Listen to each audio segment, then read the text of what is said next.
Hey, everybody. Welcome back to the AI versus HI podcast, where we talk about artificial intelligence in real estate and those situations where machine learning just hasn't quite replaced human intelligence. This is a really interesting topic, Tim. And because a lot of times it's like one versus one, right? But when you look at the ecosystem of a real estate transaction, you're dealing with multiple humans that have multiple roles, that have multiple personalities. So you're not just managing one thing, and it's not just you're presenting data. So it's almost like this is one of the situations where it's like AI is getting blown out of the water. Like you need a human to know this person's like this person's like that, this person responds to this. It's like you're an architect of getting this deal done. Yeah, you really are. And that's a great point, because not just each one of these players in this transaction, whether it's an appraiser or a buyer or a seller or a lender or a title company or agents or inspectors, whoever it is, each one of these people not only comes to the table with a different skill set. Some of them are excellent. Some of them are, need a little bit of work. They also have their own lives going on.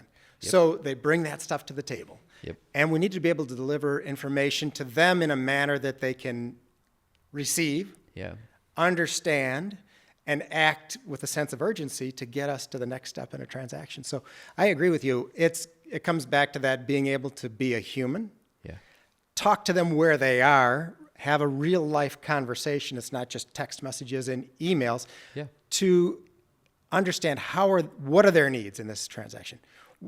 From your lender standpoint, what are your needs? From your inspectors, of course, the clients those are outlined up front, right? The buyers and the sellers, we've got those nailed down. But the rest of the players in this transaction, we have to read what's going on in their world that we need to provide to them so that they understand the urgency and get them what they need to get across the finish line. Absolutely. That requires a very, you need to be human, and you have to have real life conversations. AI doesn't have empathy. Doesn't have empathy and can't be held accountable. Right. Yeah. So, absolutely. So AI can tell you should be getting an interest rate like this, and your inspector should cost you this much. And your appraisal should be back in 2 days, and all these kinds of things that are probably valid in many cases. But what they don't understand is the local nuances of each one of the parties on your transaction. What challenges do they have? What are their strengths? What can they really get done quickly and efficiently? Yeah, absolutely. And on my side of the fence too, right? It can tell me this role should cost you this much. Sure. But I've been in countless situations where I intentionally pay more because I know it's going to get done right the first time, and it costs me less in the long run. And AI would tell me I'm crazy, right? Yeah. But the reality of the situation is, you're dealing with humans, and you have to meet humans where they're at.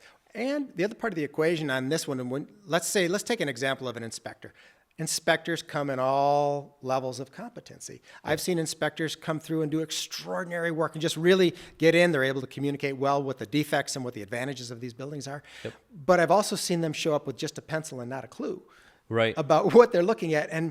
And it requires a very special human intelligence skill set to be able to deliver to our clients, hey, I'm glad you had an inspector, but are you satisfied with the written report that they gave you, when in reality there was only a pencil on site? And we have to be able to deliver that. Your brother might not have been the greatest inspector in the world, and we can see it, but we have to, we have to let them make their decisions. So. And you know this, right? Like everybody and their brother knows a realtor, right? They do. And a lot of people feel this obligation, use family, I don't want to cause problems, but in the end, it really costs them, right? Whether they lost out on a negotiation, put more on the table, whatever it might be.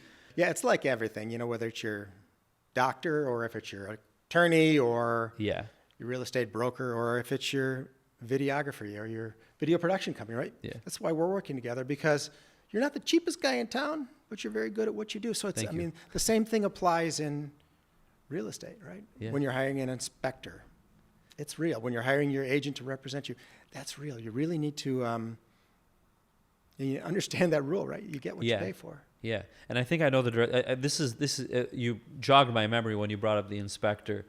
Like you said, their pricing can be all over the spectrum, and if AI says it's a hard and fast rule that you don't pay more than this, you're like, why is this guy charging 30-40% more.